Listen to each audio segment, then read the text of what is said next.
I'm Rod Serling. You're listening to the Zero Hour. Suspense. I'm the Whistler. Yours truly, Johnny Dollar. Who is it? The Fat Man. Presents The Man Called X. The Mysterious Traveler. Another journey into the realm of the strange and terrifying. I hope you will enjoy the trip, that it will thrill you a little and chill you a little.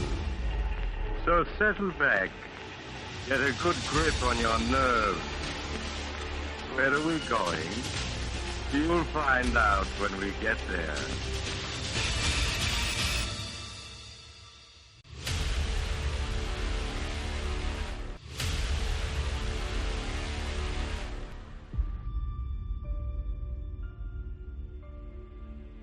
Hello everyone, and welcome to Drama and Theater, brought to you by Duane Old Time Radio. Drama and Theater features some of the best programs from the golden age of radio, including Escape, The Fat Man, Suspense, The Whistler, Zero Hour, Yours Truly, Johnny Dollar, and many, many more. Before we start today's drama, if you enjoy what I'm doing, let me ask you to subscribe to my channel. Subscribing is 100% free, and you will receive notifications on new posts. Lastly, if you have a moment, write a short 1 or 2 sentence review or give a rating on your preferred podcast service. A positive review or rating would help me out a lot. And now, on to the drama. And thank you for your support, as always.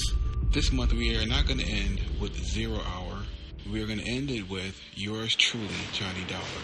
This is 5 parts from the drama titled The Chesapeake Fraud Matter. And these first aired October 17th, 1955.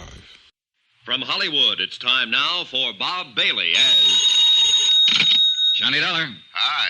Pat Kellerher, Universal Adjustment Bureau. Good to hear your voice, Patsy. Thought you were transferred to Baltimore. That's where I am. Say, John, can you handle one for me? What kind of one? It's a life and accident policy Eastern Fidelity paid off 5 years ago. A man named John Reardon was the insured party. He died in 1950. Wife was a beneficiary. It's a crazy one. Well, go on. Eastern wants us to look into the matter QT. One of their officers has reason to believe Reardon is still alive. Why would he think that? Because he saw him 2 days ago. I'll get the first plane.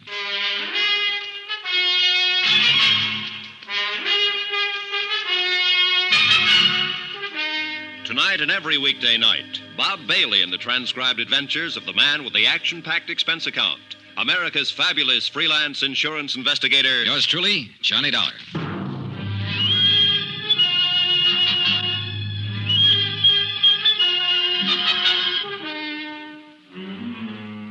Expense account submitted by Special Investigator Johnny Dollar to the Universal Adjustment Bureau, Baltimore, Maryland. The following is an accounting of expenditures during my investigation of the Chesapeake Fraud Matter. Expense account item 1, $22.75. Plane fare and incidentals, Hartford to Baltimore. I arrived at 3:15 in the afternoon at Friendship International Airport. It was a cold, gray day. I took a cab directly to Pat Kellerher's office. Good to see you, John. He was 10 pounds heavier. Outside of that, he looked swell. We'll have to have dinner once you meet my wife. Where are your bags? You didn't go to a hotel. I checked my stuff at the airport, Patsy. I didn't know how long I'd be here. Over the Alleghenies on the plane, I got to thinking about the number of alive but dead reports I've investigated at one time or another. They happen all the time, but they never pan out. Yeah, well, this one isn't like that, John. Sit down. Thanks. You know, when a man like Paul Coombs, chairman of the board for Eastern Fidelity, not to mention vice president of 2 oil companies and 1 construction company, when he romps in here and says somebody's still alive, it's supposed to be dead, we got to listen to him. Sure you do, Pat. It's your job. Your job now. Coombs claims he not only saw Reardon, but talked to him. I'll go into that later. Policy was issued in 1944. Mm-hmm. My wife's a beneficiary. Yeah. Elizabeth Jane Reardon, $10,000. 20, John. Double indemnity on the accident clause. Oh. Well, look, I'll look at this stuff later. Maybe you better tell me about that first. Okay. John Reardon was lost in a boat accident out on Chesapeake Bay. When? August 13th, 1950. There were 4 people in the party. They went out for the afternoon on a power cruiser, and the thing exploded in the middle of the bay. Oh, yeah, I may have read about it. Was there a man named Sharpston involved? Yeah. Sharpston owned the boat. He and his wife were aboard, and another man named Blaine. Did all of them go down? That's right. They recovered Mr. and Mrs. Sharpston's body and Blaine's. They never found John Reardon. What caused the explosion? No explainable reason. It was never determined. Oh, there's always a reason. Yeah, well, that probably blew up with the boat, too. As it happened, we conducted the investigation for Atlantic States Limited. They held the insurance on the Sharpstons and the boat. These are our findings in the matter. We found no reason for Atlantic not to honor the claim made by Sharpston's estate. Mm-hmm. How about the other man who was killed, Blaine? His case was adjusted by another company. So that leaves us John Reardon. Yeah. About a month after the accident, his wife filed claim for payment. Our investigation was ended by then. We notified the insurance commission of the circumstances of his death and requested a judgment. Routine. Did it go through all right? Yeah. The appellate court declared John Reardon legally dead after the required 3-year waiting period. Pretty standard when there's no body. Sure. Eastern honored the claim and paid Mrs. Reardon $20,000. So, that's about it. Except that now somebody thinks he's alive. Not just somebody. Paul Coombs. Yeah. And if that's so, Eastern's been swindled for $20,000. Tell me about the beneficiary. Miss Reardon? Mm-hmm. Nice woman. Met her a couple of times. She didn't need money, I can tell you that much. Oh? Yeah, worth over $200,000. Never married again. You say she didn't file her claim until a month after the accident. That's right. She ever give any reason for waiting that long?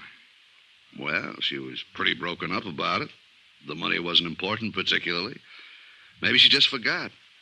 Pat, I've got a question. What's that, John?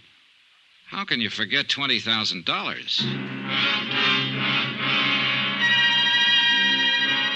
Expense account item 2, $10 for drinks I had with Pat Kellerher while we talked some more about the Reardon case.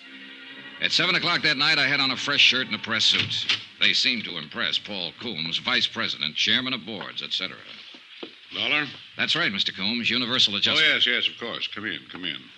I talked with Mr. Kellerher there. He sent you? Yes, sir. Yes. Oh, yes. I recall your name now. Yeah. Mm-hmm. Well, we can sit here, Mr. Dollar. Now, you hear about John Reardon, of course? That's right. I'm glad they sent a man like you. I'm glad you're the one who's going to look into it. You puzzle me, Mr. Coombs. No, I don't. And that's a compliment to your perceptive abilities, young man. As a matter of fact, you're here because you're only curious about me. You want to have a look at the man who thinks he saw John Reardon alive, right? I suppose so.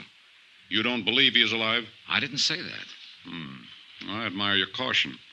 I'm glad you're the one who's going to look into it because, well, John Reardon was a close friend of mine. Oh, I didn't know that. Yes, I knew him for a number of years. And Mrs. Reardon. He was a fine, sensitive man. I'm sure you'll know how to handle him when you meet him. You sound very certain that I will meet him, Mr. Coombs. There's no doubt in my mind about that. 3 nights ago at the Brown Palace Hotel in Denver, Colorado, I saw John Reardon. I walked up and spoke to him. I talked with him for 15 or 20 minutes. I know it was him. He didn't admit it. He denied it completely. He told me his name was Frank Bauer and that he had lived in Denver ever since the war. Frank Bauer? Yes. I was so certain it was John Reardon, I insisted. He laughed at me, seemed good-natured about it, even bought me a drink. I see. I asked him where he had lived before Denver. He said something about Toledo. Uh-huh. I asked him if he'd gone to college there. He told me he'd gone to Ohio State. Told me he was an engineer, a mining engineer. Everything he told me seemed plausible and reasonable, except that all the time I knew he was lying. I knew his name wasn't Frank Bowers. That was John Reardon. How did you leave it with him? Well, the whole thing unnerved me somewhat. I'm afraid I looked like rather a fool. I simply caught my limousine out to the airport and came back here to Baltimore. Did you get his address in Denver? No. Any of his business connections, anything like that? No. Was he alone when you met him? There was no one with him. At the bar, he even ordered his drink the way John always ordered it. You know, like this. Oh, yeah. Well, a lot of people make that signal for 2 fingers of bourbon. Wore clothes the same way, too. Have you spoken of this matter to anyone outside of Pat Kellerher? No, I thought it should be looked into before I called up Elizabeth. Elizabeth? Elizabeth Reardon, John's widow. Oh, yes. It'll do no good bothering her just now. I'm afraid she'll have to be bothered. Why? Can't you investigate the information I've given you without upsetting everyone? With this kind of information, somebody's bound to get upset. Look, don't put restrictions on me, Mr. Coombs, or we won't get anywhere. You say John Reardon was a close friend of yours. Yes. I presume his wife was, too. That's right. A lovely, lovely person. Yeah, I'll keep that in mind when I talk to her. Maybe you aren't the man for this. You can get somebody else, Mr. Coombs. No. It's just that I suddenly had a strange feeling about it all. Depressing.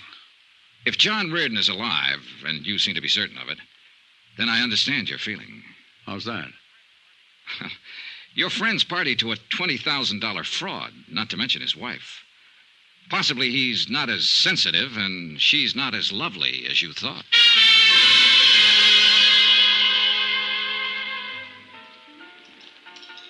I spent the rest of the evening with Pat Kellerher and his wife, hoping to see the bright lights and listen to some laughter. We picked a couple of fancy bistros and started the rounds to watch champagne flow and eavesdrop on the happy stories of success, promotion, and love. But it didn't work. Like the place, John? It's swell. You're as low as a cricket's ankle. Well, today a man kept telling me a friend of his was alive who's supposed to be dead. He told me what a fine fella this friend is, or was. Yeah. 99 times out of 100, I tell him to go jump in the lake, but Paul Coombs comes under the title Reliable Witness in anybody's book. Give me a match. Here. How you fix for plans? Start somebody looking into Frank, whatever his name is, in Denver, who's supposed to be Reardon. I'll start with the beneficiary, but... Miss Reardon? Yeah. I'll march out and say, let me look at some pictures of your husband. What kind of a guy was he? Did you enjoy each other or try to kill each other? Did you ever, Why didn't Coombs look into it himself? Why didn't he go out to the widow and tell her about his meeting the guy in Denver? Because he came to us, John. Yeah, I know, Patsy. I'm sorry. But the prospect of going to somebody, anybody, with a flimsy story like that makes me sore. It might get her hopes up that her husband's alive. And that's a lousy thing to do. Reliable or not, Coombs is probably all wet. Probably. Sour racket. Sour racket. You being a parrot? Just being agreeable, John. If you want to be sad, I'll be sad with you. We both know situations like this are part of the trade. Oh, I should have been a... Oh, let's have another belt. Sure. Waiter. Well, John, maybe another way to handle Mrs. Reardon with that. That's her over there at the bar. Nice, isn't she? Hey, she is lovely. Nothing. She looks a little tight.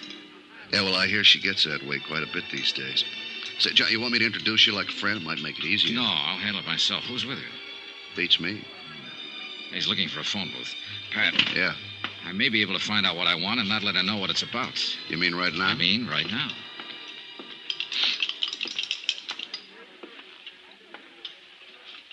Hello. You're Elizabeth Reardon, aren't you?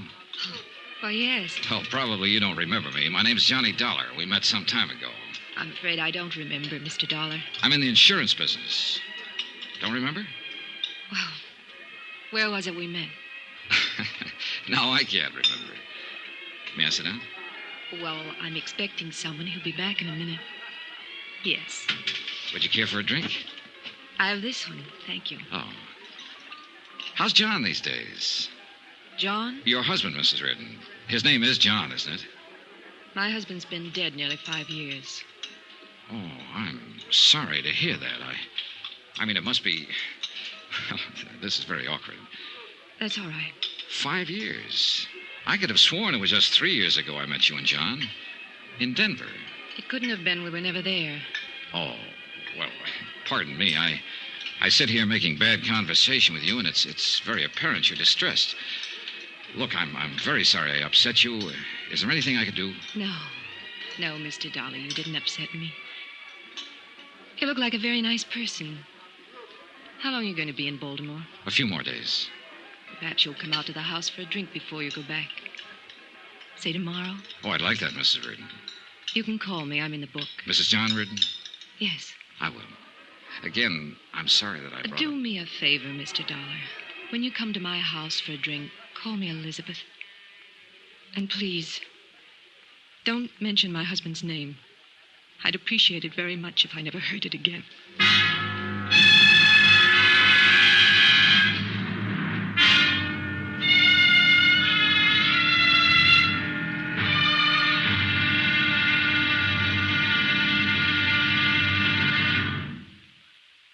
There'll be another exciting episode in our story of the Chesapeake Fraud Matter tomorrow.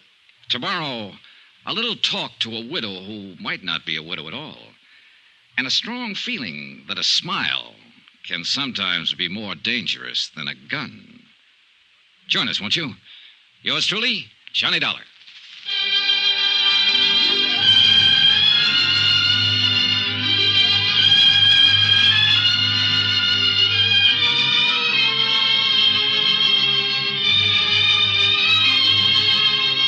Yours truly, Johnny Dollar, starring Bob Bailey, is transcribed in Hollywood. Written by John Dawson, it is produced and directed by Jack Johnstone.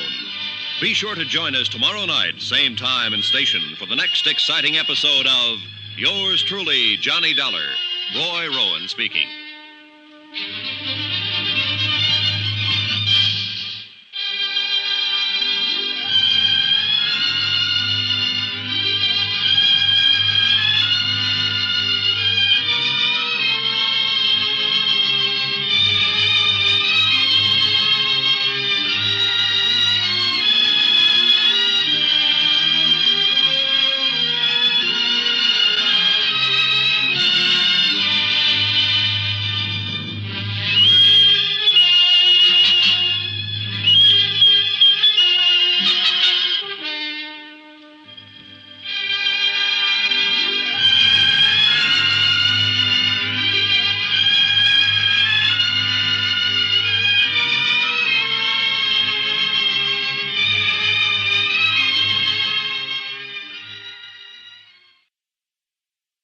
From Hollywood, it's time now for Bob Bailey as Johnny Dollar. Pat Kellerher at Universal. How'd you make out with Miss Reardon? I met her.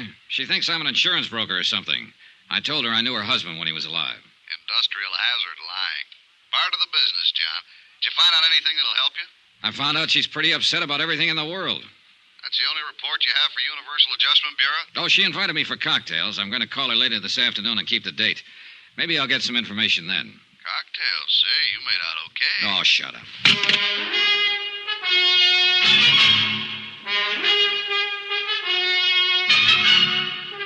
Tonight and every weekday night, Bob Bailey in the transcribed adventures of the man with the action-packed expense account, America's fabulous freelance insurance investigator. Yours truly, Johnny Dollar.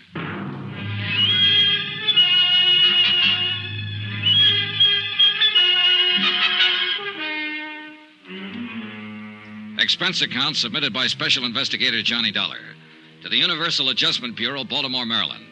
The following is an accounting of expenditures during my investigation of the Chesapeake Fraud Matter. Expense account item 3, $23.60, long-distance telephone call to George Hanley in Denver, Colorado. George is an old friend of mine in the private detective business. I told him about the report that John Reardon was still alive and living in Denver under the name of Frank Bowers. I requested him to gather information that would help in determining whether Bowers was really John Reardon or not. I spent the remainder of the day reading over the facts of the case as supplied to me by Pat Kellerher of Universal Adjustment. Expense account item 4, 10 cents, another phone call. This one to John Reardon's widow.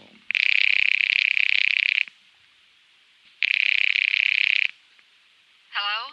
Mrs. Reardon? Yes. This is Johnny Dollar. Oh, yes, Mr. Dollar.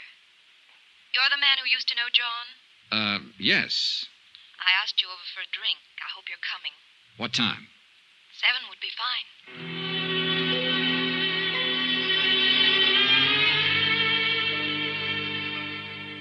I was at her home at 7 o'clock, knocking on the door. It was a nice home, and she seemed like a nice person. Even nicer than the night before. I asked you to call me Elizabeth, Mr. Dollar. I remember. Yes, you also asked me not to mention your husband's name. I wish you'd forget that. I was upset last night when we met. Forgive me?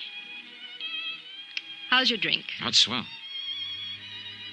I don't know why, but I feel I should explain myself a little more about saying what I did about John.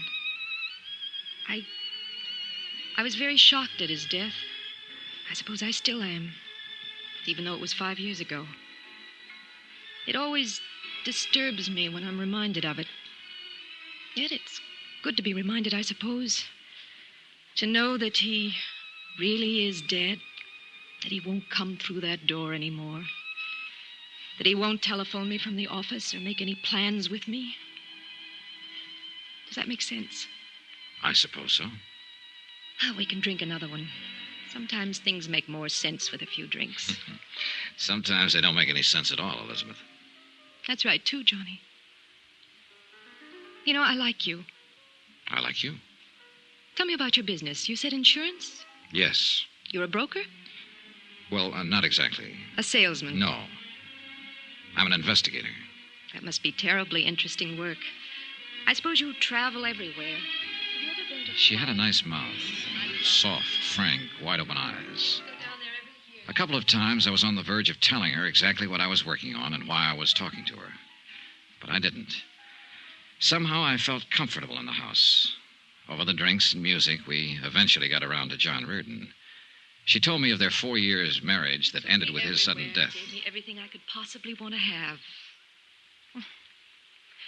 Why do I tell you all this? I never talked to anybody about it. Oh, I don't know. Possibly because you just want to talk to somebody about it. You're easy to talk to, Johnny. I was 19 when I was married. I'd never known another man. It was wonderful at first. Wonderful all the time, I suppose. I just wasn't grown up enough to realize it. Can I ask you a question? Surely. Did you really love him? Yes. I'm not convinced. Why? Oh, just a feeling. Well, I did. I'm not so sure he loved me. That's an awful thing to say. No, I don't think so. It's probably been on your mind a long time. You don't know me from a load of coal, but we've sat here and talked an hour. I think I know you. I think so, too. You still seem very despondent about his death. Yet you aren't sure he loved you. I loved him. Oh. Here I am explaining things again, I suppose because they sound so foolish. Once, we both loved each other. Very much. But we kicked it away. We just didn't get along. He was out spending his money on other people, and I was taking up this pastime. Can you tell when I've had too much? No. Thank you. Thank you awfully. Oh, Hugh. Elizabeth. Johnny, this is Hugh Bryan. This is Mr. Dollar, Hugh. Hello, Mr. Dollar. How's your drink, Liz? Fine. Now tell me again, who is this? This is Mr. Dollar. What's your business, Mr. Dollar? I haven't seen you around before. Obviously, you just met Miss Reardon, or you'd never start drinking with her. I wouldn't? No. That's true, Liz, isn't it? He was a friend of John's, Hugh. Well, that's nice. I don't think I ever heard him mention your name. I was a friend of his, too. As a matter of fact, his attorney.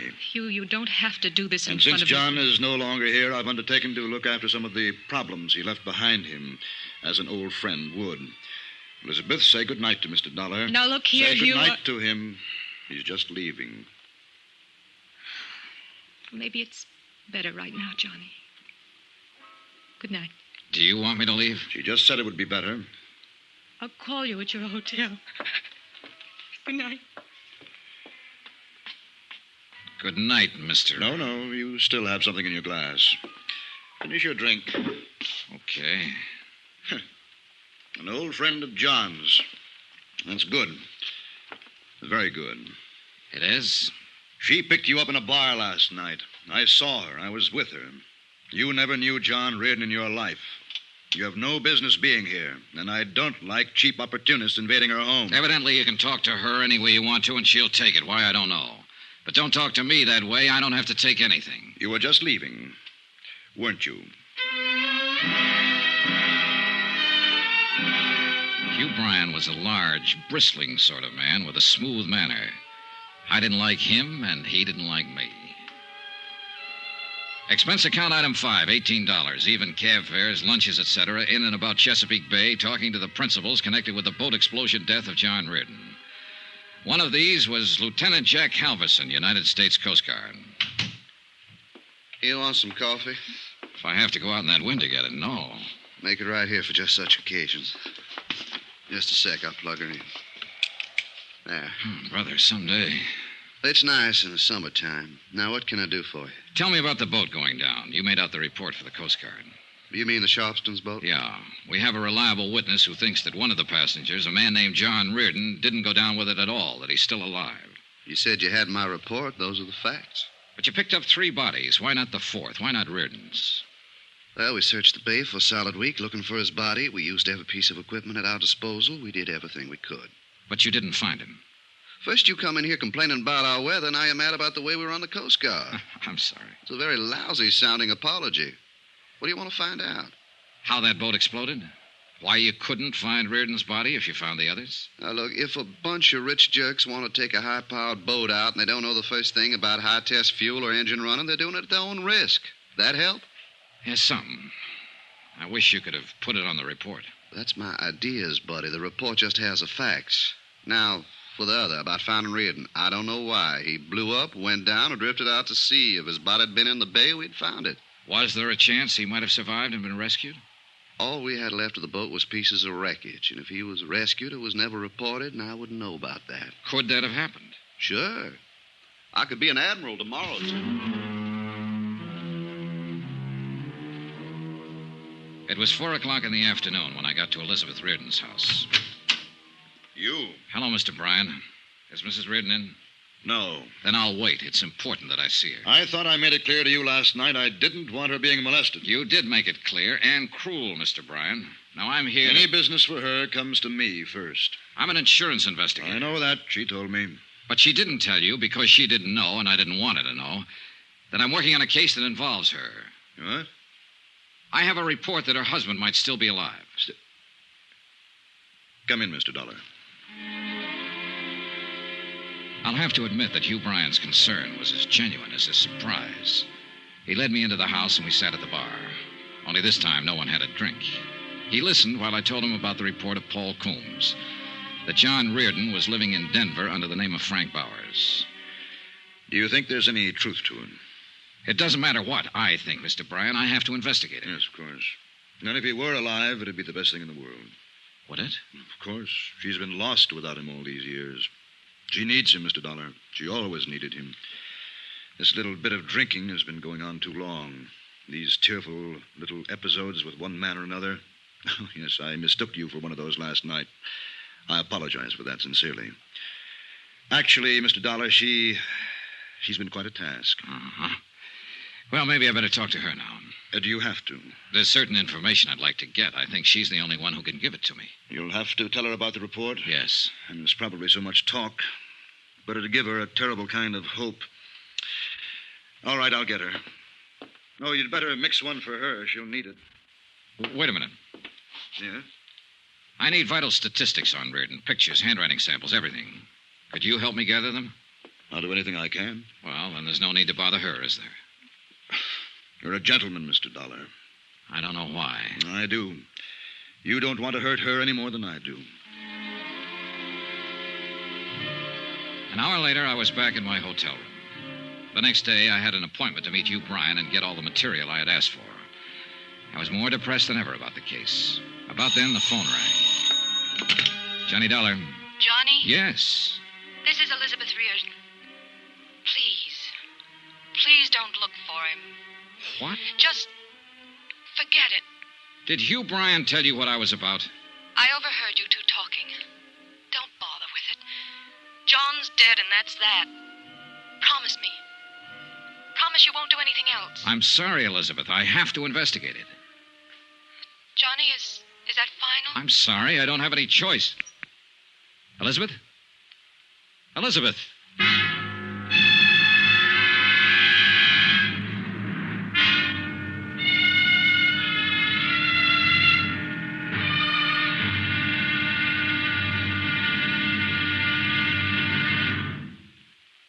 There'll be another exciting episode in our story of the Chesapeake Fraud Matter tomorrow. Tomorrow, a trip to Denver and a look at a man whose gun makes it pretty emphatic that he doesn't want to be looked at. Join us, won't you? Yours truly, Johnny Dollar.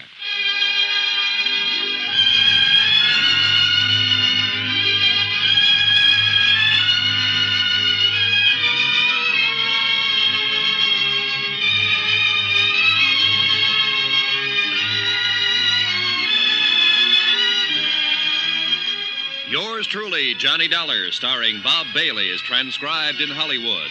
Written by John Dawson, it is produced and directed by Jack Johnstone. Be sure to join us tomorrow night, same time and station, for the next exciting episode of Yours truly, Johnny Dollar. Roy Rowan speaking.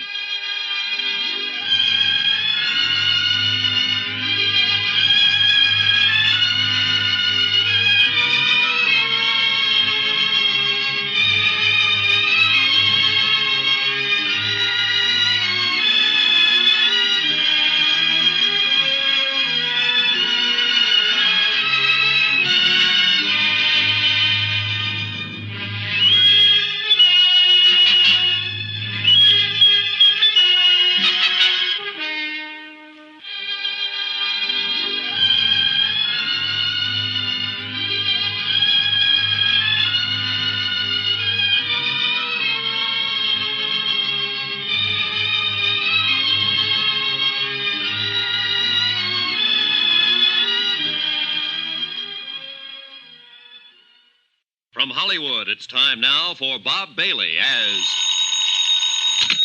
Johnny Dollar. Hugh Bryan, Mr. Dollar. How are you this morning? Not so good. I didn't sleep very well. How'd you do? I think I have about what you want on John Reardon. Well, if you haven't, I can get it from Mrs. Reardon. What? Well, I thought you didn't want to tell her about the report, that her husband might still be alive. She knows. She overheard us talking last night. Oh. Well, what do you want to do? I might as well look at what you have and get this over with. How about an hour from now? I'll be waiting for you.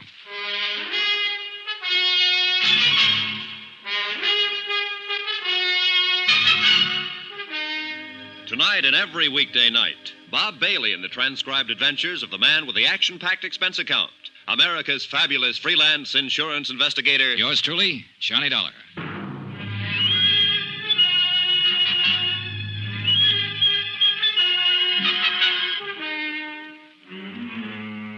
Expense account submitted by Special Investigator Johnny Dollar to the Universal Adjustment Bureau, Baltimore, Maryland. The following is an accounting of expenditures during my investigation of the Chesapeake Fraud Matter. Expense account item 6, $1.50. One collect telegram from Denver, Colorado. I've located Frank Bowers as per your request.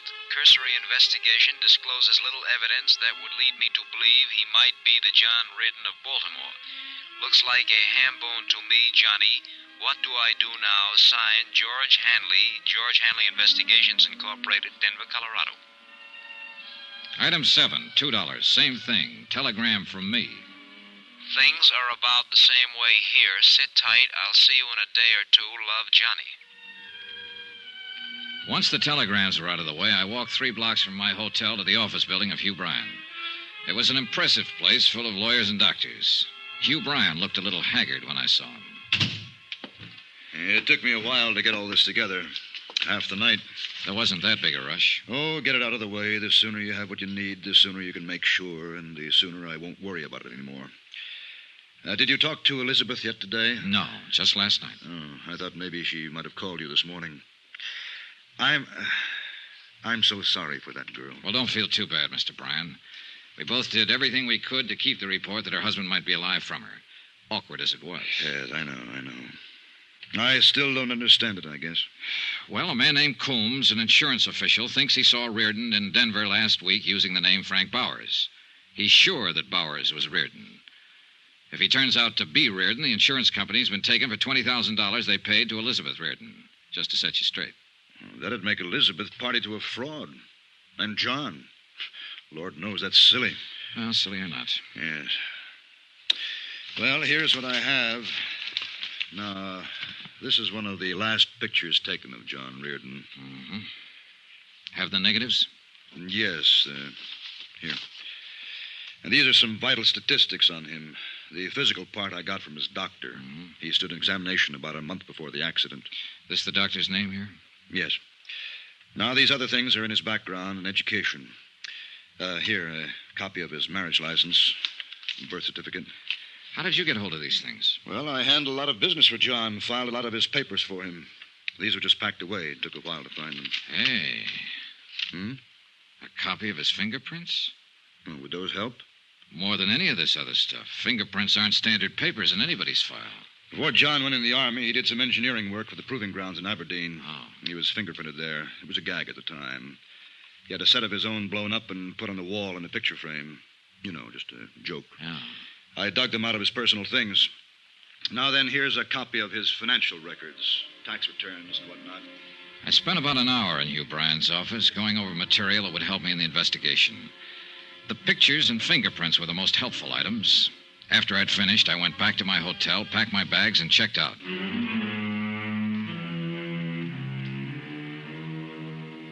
Expense account item 8, $398. My hotel and incidentals in Baltimore and plane fare to Denver. I got there at 9 in the morning. The air crisp, thin, and full of sunshine. I rented a car at the airport and drove into town. A half an hour later, I was talking to my detective friend, George Hanley. How do you like Denver, old pal? I haven't been here for a few years. Doesn't look the same. Bigger and better, huh? They're thinking of putting up buildings as big as those mountains over there. I love it. So does the wife. I'm glad. You ought to try a place like this for a while, Johnny. Maybe I will. Ought to find yourself a girl and settle down. Let's us settle down, Georgie. Huh? Oh, sure. How'd it go? You asked me to look into Frank Bowers. I looked into him as much as I could without talking to him. There you are, Johnny. His bank account, his friends, his troubles, his enemies, everything. Mm-hmm. How about his police record? One traffic violation 2 years ago. Never been in any kind of trouble around here. Gets along fine with everybody. Well, tell me about everybody, Georgie. His laundryman, the milkman, the guy who tends bar in his neighborhood, the man he buys gas from. I talked to all of them. How about the people he works with? Well, he don't do much of that as far as I can see. He's got an office downtown, calls himself a consulting engineer. Goes there once or twice a week to pick up his mail. Well, now, that's a very nice way to be able to live. Is he starving to death, Georgie? No, he's got a good bank account. Makes regular deposits. Money comes from a New York bonding firm. He owns a little two-bedroom house out beyond Park Hill. Paid $38,000 for it. Wow. Sleeps in one bedroom, uses the other one for a kind of studio. Putters around with clay, oils, and according to the nosy dame who lives across the street, he tries to write. How about his friends? Lots of them. Pays his bills, gets drunk now and then, normal. Tell me about his wife. He hasn't got one. Lives alone. Find out who he goes with, Georgie? No. As much as I could find out, he doesn't go with anybody. Enemies? Well, the guy in the cleaning shop hates his guts. Bowers doesn't like his shirts with starch. Did you check out the residency business? As far as I could. He bought that house out in Park Hill in 1951. Paid cash for it. Record of the sale gives his former residence as Toledo, Ohio.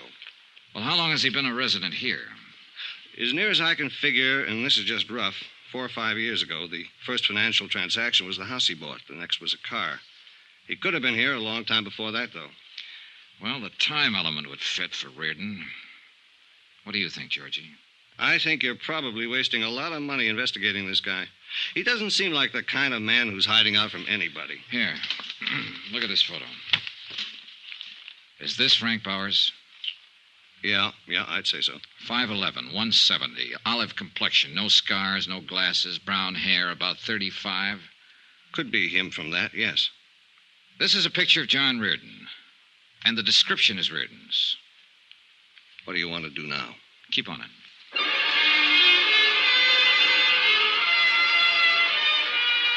I got George Hanley busy making a check with some people in Toledo who could find out whether or not a Frank Bauer had once lived there. Then I took my rented car and drove out to the address Hanley had given me. It was in the east side of the city near the airport.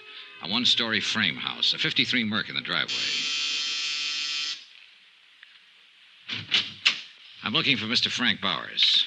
Oh, who are you? Johnny Dollar. Oh, I'm Frank Bauer. Well, I'm an insurance investigator, Mr. Bowers. I'd like to talk to you. Oh, come on in. Thank you. Take chair anywhere, huh? What's on your mind? Just making a routine check, Mr. Bowers. Thought perhaps you could help me. I don't know anything about my neighbors, if that's that kind of thing. No, I'm running down a report that came across our office in Baltimore. Baltimore? Ever been there, Mr. Bowers? No. Swell place on Chesapeake Bay. Well, I like Denver. What's this all about? Well, do you happen to remember a few days ago when you were at a place called the Ship's Tavern? Well, that's in the Brown Palace. This was last Friday, to be exact. Should I remember? What I do, steal an ashtray or walk out on a check? Well, a man from Baltimore was there that day, Mr. Bowers. His name was Coombs. Paul Coombs. You met him. Well, did I? Yes, right at the bar. You had a drink or two with him.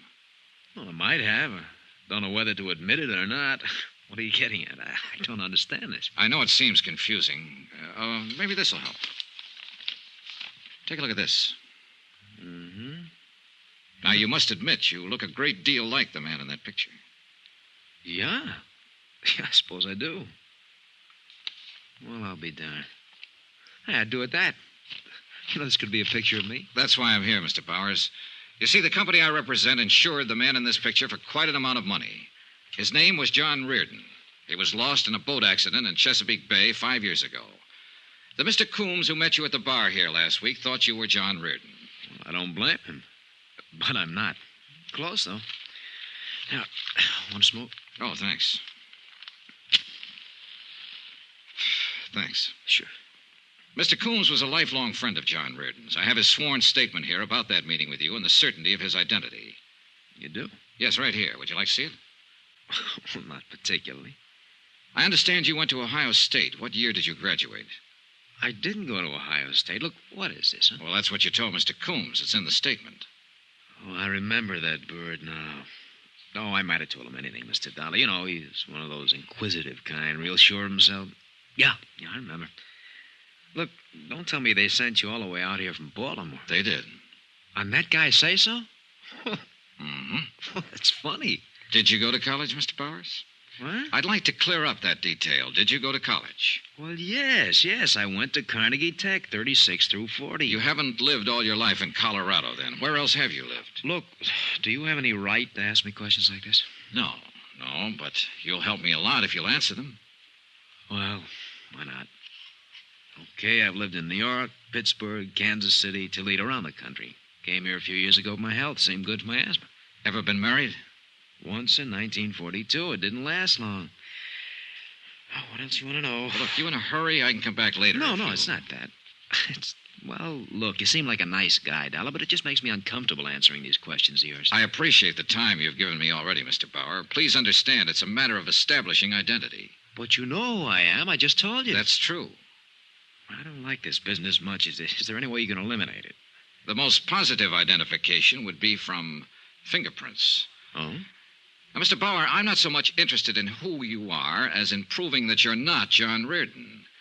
If you volunteered a set of fingerprints, it'd save me a great deal of work and you a great deal of trouble.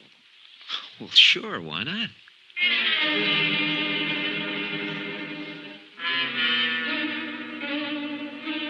We drove downtown together to George Hanley's office and used the portable fingerprint kit. I took a complete set of Frank Bauer's prints he attached. I thanked him for his time and trouble, and he left. If he was trying to cover something, it certainly wasn't apparent from his conversational reactions. There had been a moment when I was sure he wasn't Frank Bauer. On the other hand, I was sure that he wasn't John Reardon. That cuts it, Johnny. Right thumb and index prints don't match at all. Oh, not even close, George. And I thought I was getting somewhere. I found out he was never in Toledo, or at least never registered or licensed as an engineer. Well, these prints do it. When are you going home, Johnny? Oh, I don't know. There's no reason to stick around any longer. This is crazy. You proved your case with the prints. He was too anxious to help me prove it, Georgie. You ask any ordinary man on the street 2 personal questions about himself, and he'll tell you to go jump in the lake. You ask him for his fingerprints, and he's liable to smash you. So? Get on him. Stay with him 24 hours a day. Get a couple of other men. It'll cost you money. Get busy. Expense account item 9, $200, detective service. I didn't believe Frank Bowers. I didn't believe his background. And most of all, I didn't believe his fingerprints.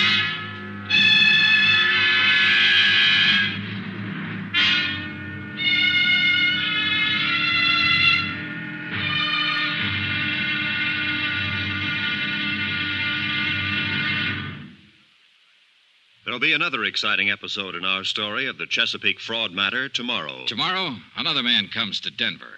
He doesn't check in a hotel or carry luggage. At least not much luggage. Just a .38 Colt. Join us, won't you? Yours truly, Johnny Dollar.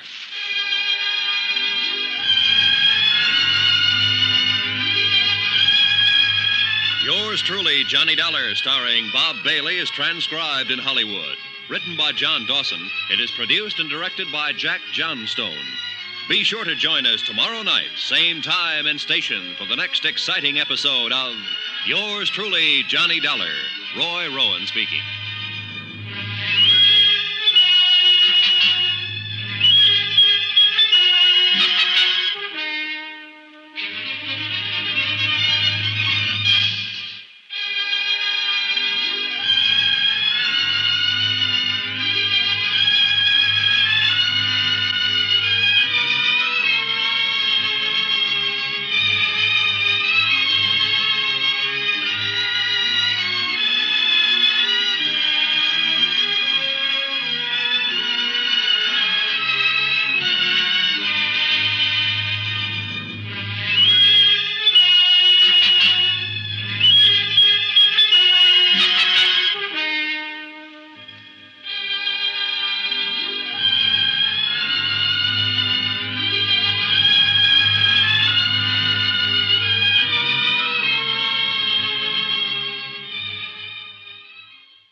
Hollywood, it's time now for Bob Bailey as...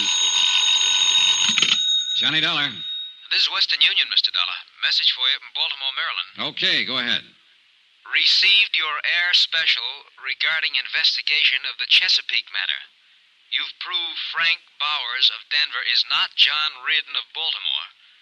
Fingerprints don't lie, therefore logical to believe John Reardon really dead. Come on home, your expenses are running too high. That's signed Pat Kellerher, Universal Adjustment Bureau. Should I mail this to you? No, that's all right. Can I send an answer? Yes, sir. Pat Kellerher, Universal Adjustment Bureau, Baltimore, Maryland. Fingerprints don't lie, but people do. All the time. For all sorts of reasons. It may be finished as far as you're concerned, but I'm just beginning. Love, Johnny.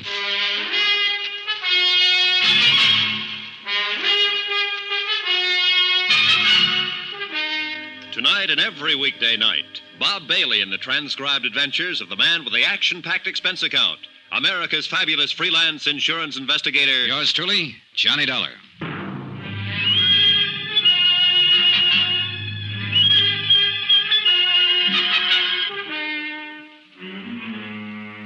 Expense account submitted by Special Investigator Johnny Dollar to the Universal Adjustment Bureau, Baltimore, Maryland.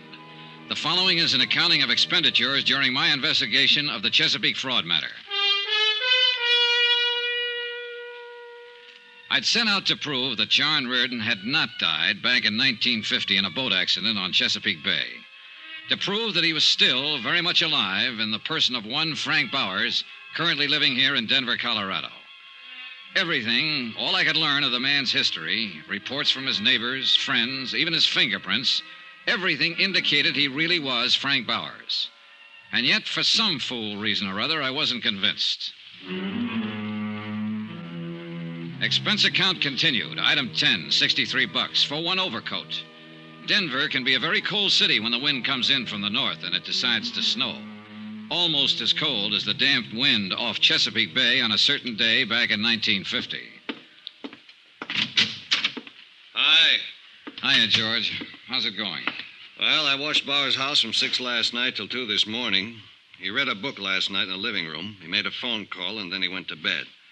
And then I went home and went to bed. How many men have you got working? 2 others beside myself. We're keeping an eye on Bowers around the clock. I go on again at 6. Okay, good. I don't know why, Johnny. He isn't your guy, and you know it. Fingerprints proved it. We can watch him from now till doomsday, and nothing's going to change that. Oh, look, don't you start, Georgie. Huh? I got a wire from my home office this morning telling me to close it up and come on home. Why don't you close it up and come on home? I like to make dough. I'm in the private detective business, but I hate to see an old pal doing a lot of work on nothing. Why don't you shut up? Sure. We can go on like this forever, can't we, Johnny?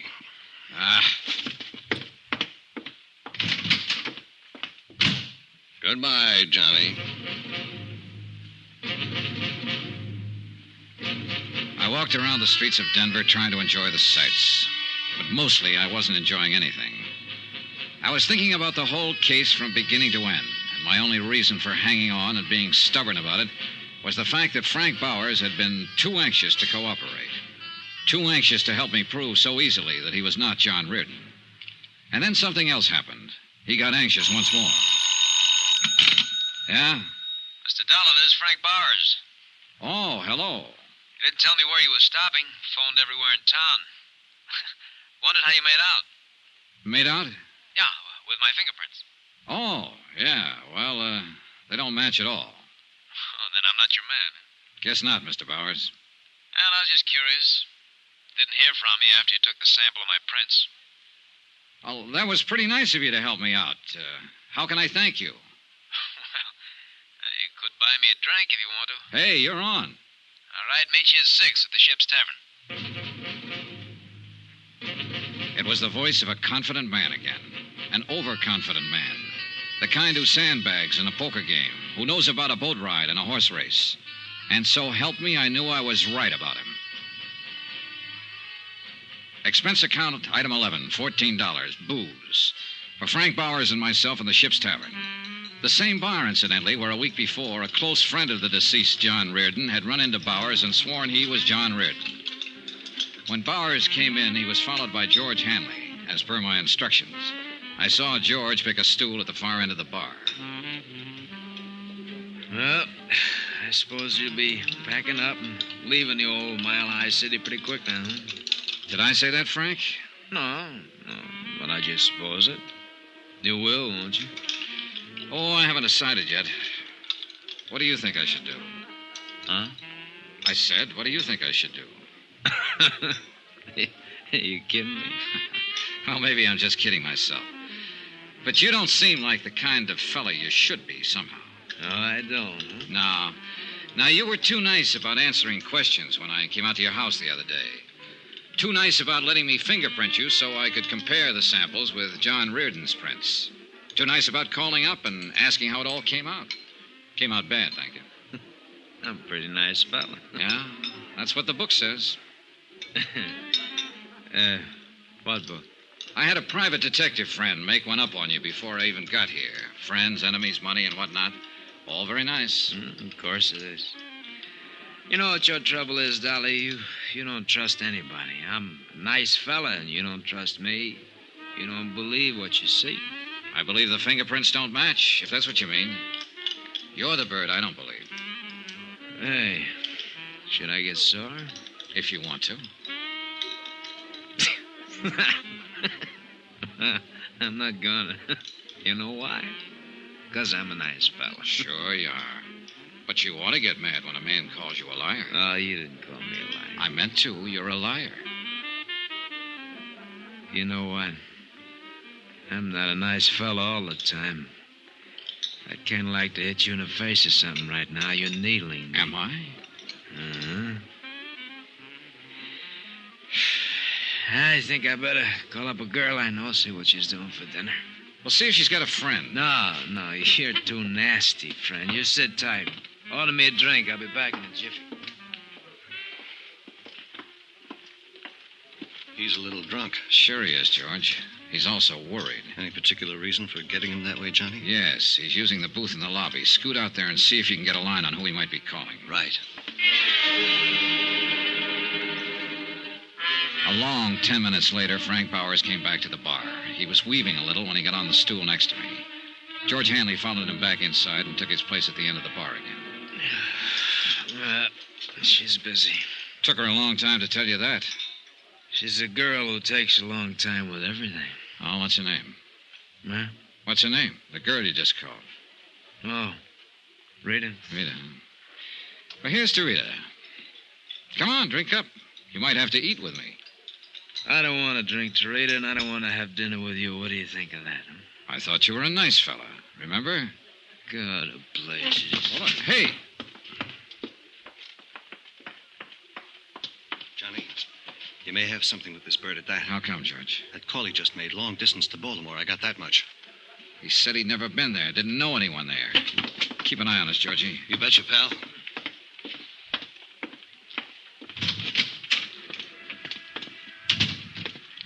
Hey, Frank. Hey, look, what's the matter, friend? I just left you, I thought, for good. Oh, come on, I'll buy you dinner. You buy me nothing, Dollar. Go on back to Baltimore. Why don't you? What?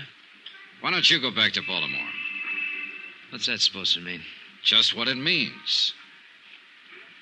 Well? Maybe we better talk some more. Fine. My car's in the lot here. Okay. You're after me, aren't you? Well, let's say I met you yesterday to get some facts. Let's say I drank with you tonight to find out what kind of a guy you are. I've done most of the talking up to date. Now it's your turn. Uh-huh. Well? I don't know whether I got anything to say to you. Oh, make up your mind, will you? Look, suppose I were John Reardon. I'm not. But suppose I were. I can't tell you what a court would do about an insurance fraud. No, you're just a clumsy ox stumbling around for some answers, and you haven't got any yet. Get out of my way. Wait a minute.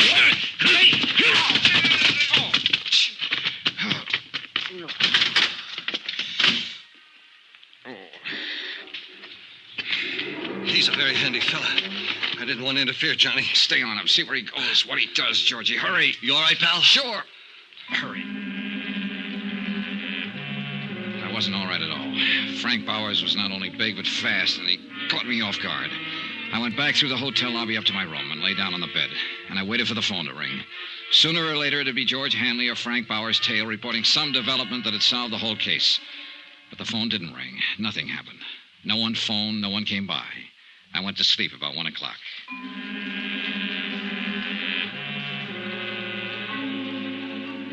The next morning, George Hanley called and asked me how I was feeling after the punching session in the parking lot. He reported that Frank Bowers had jumped in his car, driven straight home, and gone straight to bed. Expense account item 12, 48 cents, postage. Cost of mailing a sample of Bowers' fingerprints to Washington, D.C. At 8 o'clock that night, I had another phone call. Hi, baby. This is George Hanley. How do you feel? Okay, what's up, Georgie? I'm still keeping my eye on Frank Bowers. He's nervous, all right. Been staying in the house all day. I can see him walking back and forth in the living room. He must have smoked a package of cigarettes every hour. Uh-huh. Has he used the phone? Yeah. Looks like long-distance stuff again. You know, place the call, hang up, then wait for the operator to call back. Possibly Baltimore again. Possible. How about it? I'm thinking. Where are you? Right across the street from his house. Be right out. The heater in my rented car wasn't working that night. I remember that part very well. My feet and hands were numb with the 10 below weather when I flicked off the lights and pulled up alongside George Hanley, stationed across the street from Frank Bowers' home. It's some weather. Yeah. How's Bauer doing? I think he's got a visitor with him now, Johnny. Must have showed up while I was calling you. Big guy wrapped in an overcoat. I've seen him move around the room a couple of times. George, let's go in and shake him up. I'm tired of all this. You think he's Reardon? I don't know, but I want to wind it up one way or the other. Okay. Want to wait for his friend to leave? Nope. No, it's a nutty thing. You're the one who's nutty. You already proved he isn't John Reardon. That's all you wanted. I know. Now I want to prove I'm getting old and crotchety and don't believe what I see and hear. Bear with me, Georgie. Sure, pal. You're crazy, but I love you. Hey. Huh? Visitor's leaving. Make him? No. An overcoat and a hat aren't much to go on. He's... Georgie, come on! Hey, Johnny, look out! Before I went down, the gun of the man in the overcoat had gone off a couple more times. The nearest bullet came 6 inches from my... Without my gun, all I could do was hug the ground for cover and try to stay out of his line of fire. The shots deafened me for a moment. When my hearing came back, I heard someone very close to me. It was Georgie. He was dying.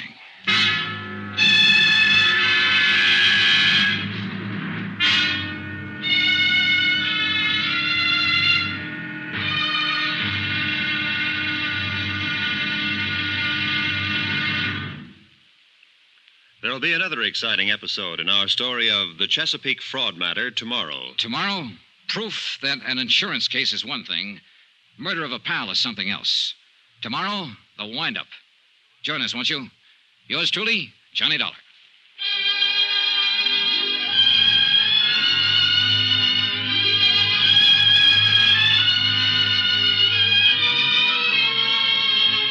Yours truly, Johnny Dollar, starring Bob Bailey, is transcribed in Hollywood. Written by John Dawson, it is produced and directed by Jack Johnstone. Be sure to join us tomorrow night, same time and station, for the next exciting episode of Yours truly, Johnny Dollar. Roy Rowan speaking.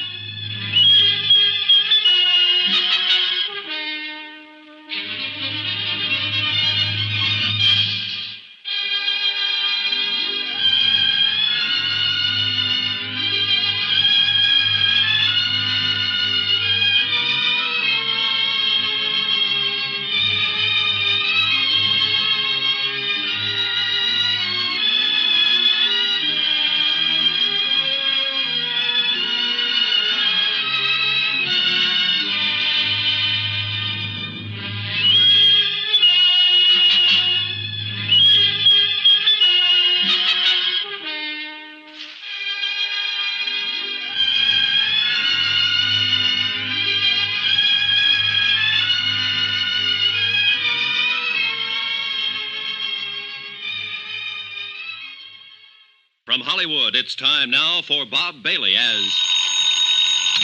Johnny Dollar. This is the operator. Ready with your call to Mr. Pat Kellerher in Baltimore. Go ahead, please.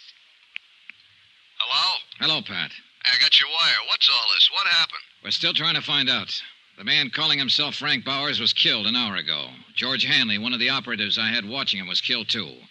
We've got a vague description of the killer. Are you all right? Yeah, but I'm going to be tied up with the police here. Well, you need money for bail or anything like that, just draw a draft on the company. I'll confirm it. Thanks, Pat. Too bad about your friend. Yeah, he was a good guy. I want to find out who killed him.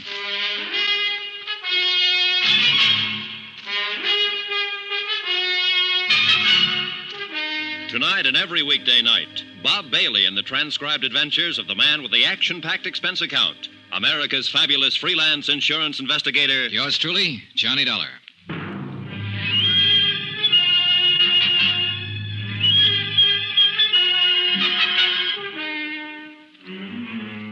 Expense account submitted by Special Investigator Johnny Dollar to Universal Adjustment Bureau, Baltimore, Maryland. The following is an accounting of expenditures during my investigation of the Chesapeake Fraud Matter. Expense account continued. Item 13, a quarter for some aspirin. It turned out to be a long night. Several homicide officers arrived at the double murder scene within a matter of minutes and got right down to the business at hand. Frank Bowers had been shot to death. George Hanley had been shot to death. Lieutenant Tom O'Neill was in charge, a big blond man who seemed to know what he was about. Okay, let's see that ID again. Here you go. Insurance investigator, That's right. Okay. What was your business here with these two men? My home office in Baltimore had reason to believe that Frank Bowers was really a man named John Reardon. Reardon was supposed to have died 5 years ago. I was sent out here to investigate it since there had been a $20,000 claim in the matter. Sure. I hired George Hanley to help me out. He was keeping an eye on Frank Bowers. I came out earlier tonight to give him a hand and the shooting began. Any idea who did it? A big man in a top coat and a hat. I really didn't get a look at him, Lieutenant. I was busy with George Hanley. Sure. You carry a gun? Sometimes. I didn't have one tonight. You tried to chase the killer? I said I was busy with my friend. Yeah, that's right, you did. Well, how was your investigation coming along? Frank Bowers' fingerprints didn't match the samples I had for John Reardon, but it didn't satisfy me. There were a lot of things about him personally I couldn't accept. I harassed him a little last night, and he got pretty excited and slugged me. This was after I found out he'd been trying to call Baltimore. Who in Baltimore? I don't know. Well, tell me about this harassing. We'll make a check with the phone company. Well, I needled him purposely, trying to scare him into a blunder. I think I was doing pretty good. I'll never know now. What else you got to say about your case? Well, that's about it, Lieutenant. It is, huh? Well, that's all I got to say because that's all I know about it. Next time, be careful with your needling tactics. I was doing what I thought best on the case. Sure you were. You were doing swell. You let a friend of yours get shot down in front of your eyes. Not to mention the other guy. You can't give us a description of the killer or a hint at the motive. Now, maybe George Hanley wasn't a friend of yours at that. Why, you... Dad, take it easy, kiddo. Take it easy. Remember to blow the bell. I'm sorry. You've had quite a night. Nobody in your business or mine knows what's behind the door when he kicks it in. I'm just a cop trying to get straightened out, so I push too hard sometimes. We'll get it taken care of. Nobody walks in a man's house and shoots him down without somebody hearing something or seeing something. I mean, somebody besides you. Now, my men will cover every house in the block, in this whole area if we have to. Bound to be somebody somewhere. The dogged Lieutenant O'Neill turned out to be 100% correct. In fact, he turned out to be 300% correct.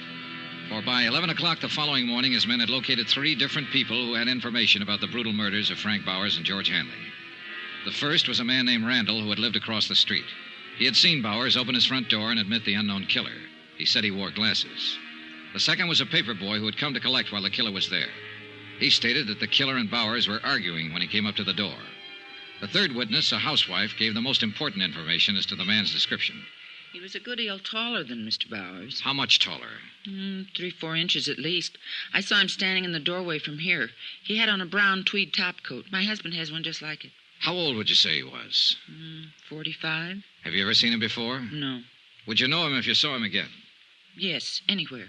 You got that good look at him, huh? Yes, the porch light was on. Here's something, Dollar. Lieutenant O'Neill had issued an all-points bulletin based on the combined descriptions given by the witnesses.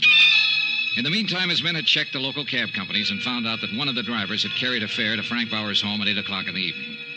The cab driver verified the housewife's description of the suspect and added the important information that he'd picked up the man at the airport. When that was checked, it was found the man had come in on a plane from the east at 5:45 in the afternoon. He had used the name Orrin Williams. Expense account item 14, $8.95. Another long-distance phone call to Baltimore and Pat Kellerher. Well, I'll be darned. Do you have to stay there, John? Of course I have to stay here. I'm a material witness. Not to mention the fact that a pal of mine was shot down. Don't get on your high horse, John. It was just a question.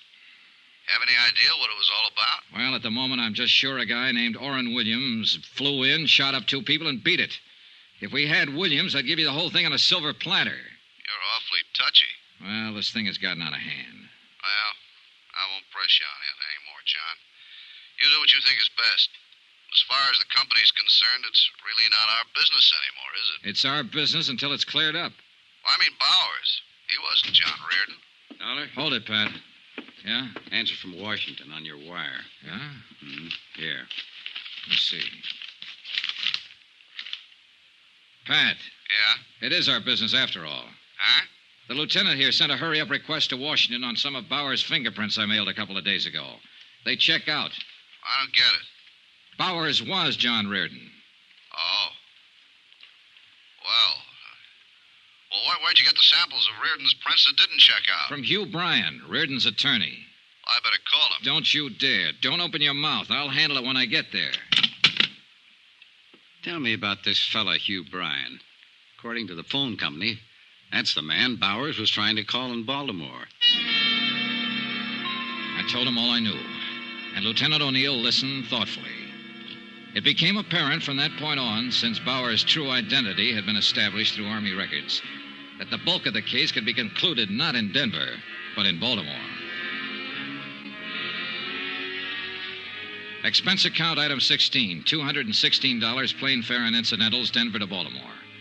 I arrived at 10:15 in the evening, checked with the Baltimore police, who had been informed of the case by Tom O'Neill in Denver. At his request, they'd taken no action as yet. From the police station, I went directly to Hugh Bryan's residence. The house was English, conservative, and expensive. The fire in the living room looked cheerful when the door opened. Elizabeth Reardon did not look so cheerful. Hello, Johnny. Hello, Mrs. Reardon. Didn't expect to find you here. No, I suppose not. I never expected to see you again. Elizabeth, I have something to tell you. Don't tell me now, Johnny. It's about your husband. All right. I want to tell Mr. Bryan, too.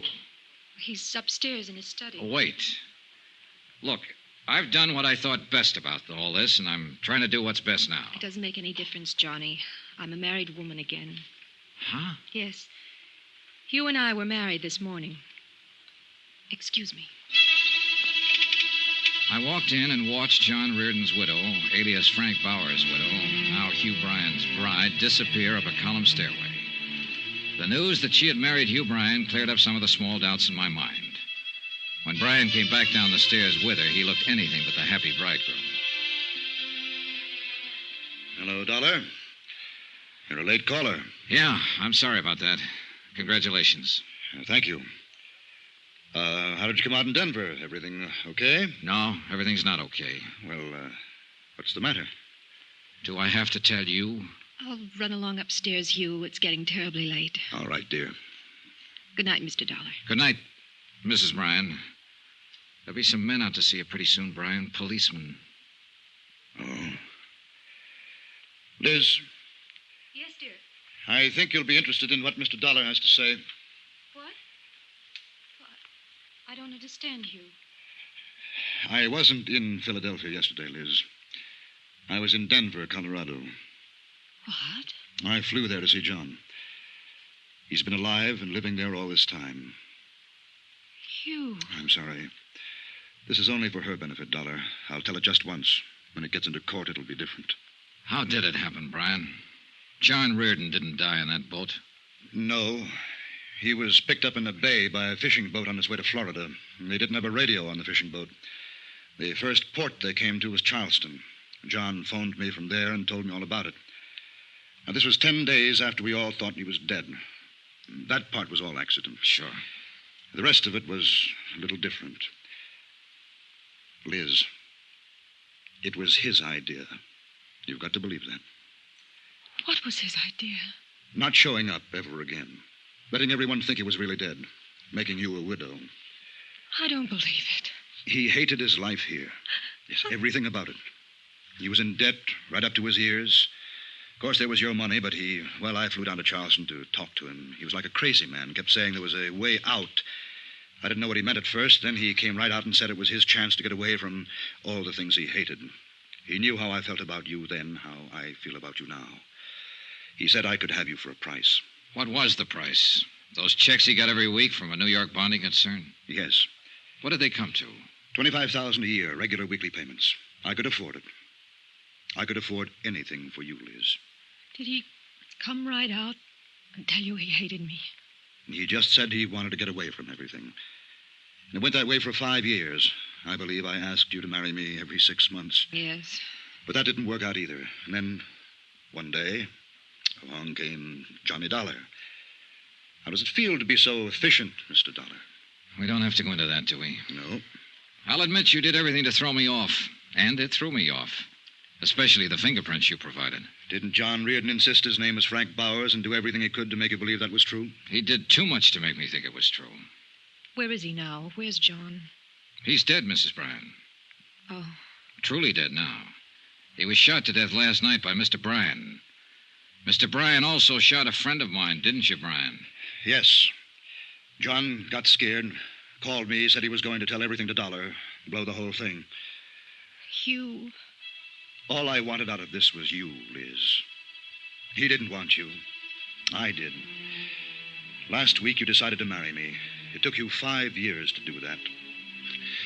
And it took him one afternoon to decide he was going to come back to you.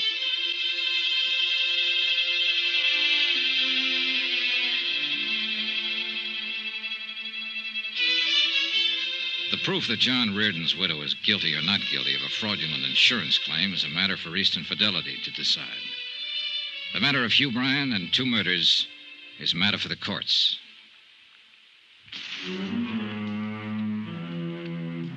Expense account item 17, same as item 1, expenses from Baltimore to Hartford.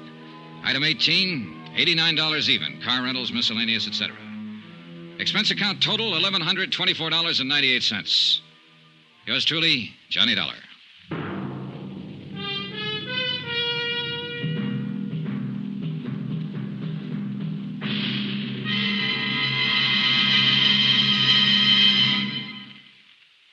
Remember, please, there'll be a new exciting story on Johnny Dollar beginning next Monday. Next week, a quiet, sleepy little town in Mexico and a beautiful senorita that, well, things didn't stay quiet and sleepy for long. Join us, won't you? Yours truly, Johnny Dollar.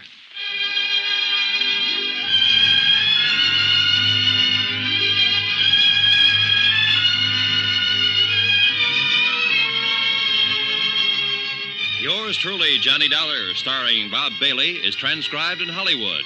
Written by John Dawson, it is produced and directed by Jack Johnstone. Heard in this week's cast were Gene Bates, D.J. Thompson, Hy Averback, Will Wright, John Daner, Tony Barrett, Paul Dubov, and Forrest Lewis.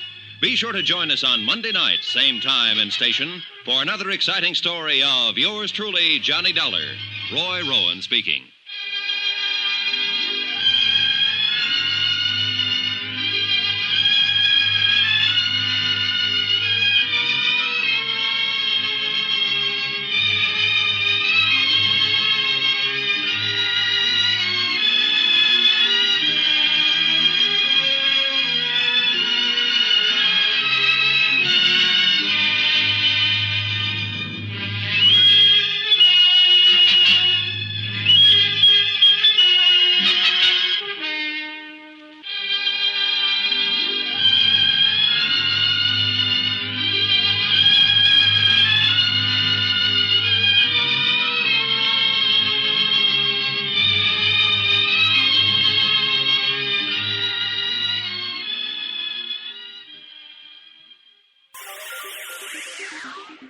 Thank you for listening to and showing your support for my podcast.